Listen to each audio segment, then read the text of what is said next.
கபடி கபடி. போது போது விடுறியே, போது விடுறி. அவுட்டா அவுட்டா சொல்லு, அப்பதான் விடுவோம். ஆமா ஆமா அவுட்டுன்னு ஒத்துக்கோ, அப்பதான் விடுவோம்.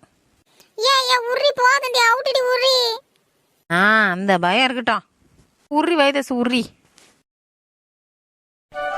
நீ எதுக்குடி அவ்வளோ தூரத்துக்கு போற? நீ இந்த கோடு இருக்குதா, அதுக்குள்ளவே நின்று கொஞ்சம் தூரம் தான் போகணும். அம்மா தூரம்லாம் போகக்கூடாது.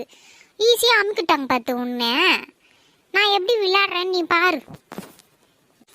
நான் முன்ன பின்ன கபடி விளையாடுனது இல்லையாடி? என்ன நீ இப்படி பேசுகிற? நீ நான் கரெக்டாக தான் நான் விளையாடினேன். நான் அவள் கடவுளே என்ன பண்ணுறதுன்னு தெரியலையே. அந்த வசந்தி வந்தான்னா அப்படியே குச்சி மாதிரி அமுக்கிடுவேன். அந்த குண்டி வந்தான்னா உருளுனே போயிடுவாளே மேலே. ஏய் வைஷ்ணவி, நான் அடிச்சா தாங்க மாட்டேன், 4 மாசம் தூங்க மாட்டேன், வீடு போய் சேர மாட்டேன். இப்பவே ஓவரா பண்றாளே இவோ.